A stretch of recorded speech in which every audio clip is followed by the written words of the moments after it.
पुणे जिल्हा म्हटलं की जमिनीचे गैरव्यवहार, त्यामध्ये लोणावळा असेल, खंडाळा असेल किंवा पिंपरी चिंचवड आणि पुणे शहर, सध्या मुंडव्यामध्ये मोठ्या प्रमाणात जमीन गैरव्यवहाराचं प्रकरण गाजत असतानाच पिंपरी चिंचवडच्या हार्ट ऑफ सिटी म्हणजेच डांगे चौकाच्या अगदी 1 मिनिटाच्या अंतरावर एक जमिनीचा गैरव्यवहार झाला आणि तो आता उघड झालेला आहे। एकंदरीत ही जागा सरकारची असून शासकीय पशुपैदास प्रक्षेत्र तातोडे ह्याच कार्यालयाचा ताबा 1945 पासून ह्या जागेवर आहे आणि ह्या सगळ्या प्रकरणामध्ये ह्या जागेच्या परस्पर व्यवहार झाल्याचं समोर आलेलं आहे। आपल्यासोबत ह्या संपूर्ण परिसराचे अधिकारी आहेत, काय सांगाल सर?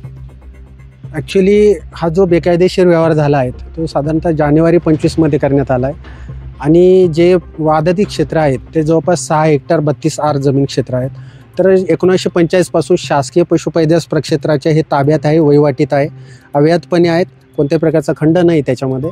आणि यानंतर जो 7/12वर इतर अधिकारात शासनाच्या पूर्वपरवेशिवाय खरेदी विक्रीस बंदी असा शेरा असताना देखील 25 साली याबाबतचा हा बेकायदेशीर नोंदणी झाली। सगळ्यात महत्त्वाचं म्हणजे 2023 साली या 7/12वर नोंद झाली। त्याआधी या 7/12च्या संदर्भामध्ये काय सांगू शकाल आणि ह्या संपूर्ण जागेवर कुठले कुठले कार्यालय शासनाचे होते?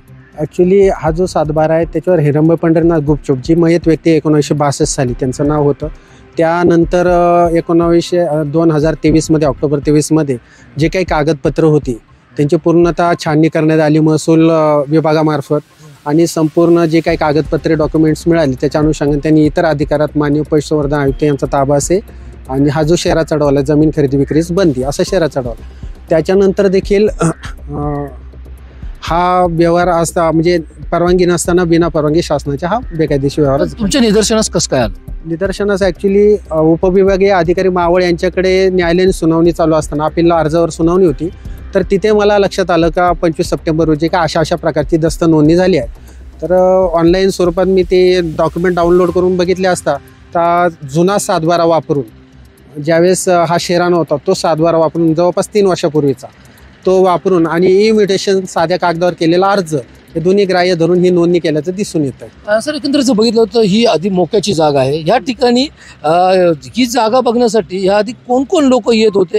काय याच्यामध्ये राजकीय हस्तक्षेप होता किंवा विकसक येत होते, काय सांगाल? नाही, राजकीय कधी मला असं जाणवलं नाही आणि माझ्या काळात तरी कोणी राजकीय असं नेते वगैरे कोणी आलेले नाही इथे। परंतु हे वादाचं क्षेत्र असल्यामुळे ते वारंवार लोकांचं येणं जाणं असायचं, पण तेव्हा रेस्ट्रिक्शन्स असल्यामुळे मी ते अलाउड करत नव्हतं कारण बायो सिक्युरिटी झोन आहे।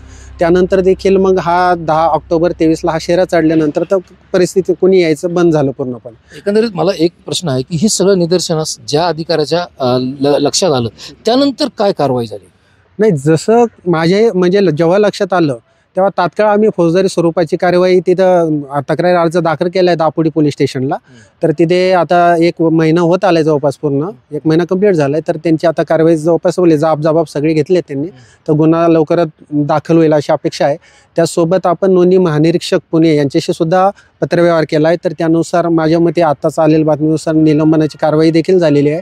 आणि कोणाला निलंबित केलं? याच्यामध्ये दुय्यम निबंधक यांचं नाव दिसतंय, तर निलंबनाचा आताच मेसेज बघितला मी। एकंदरीत हे प्रकरण जेव्हा समोर आलं त्यावेळी शासनाने याकडे तात्काळ गांभीर्याने बघितल्याचं समोर आलं आणि त्यामध्ये एका दापोडी येथील दुय्यम निबंधकाचं नाव समोर येताच त्याला निलंबित करण्यात आलेलं आहे।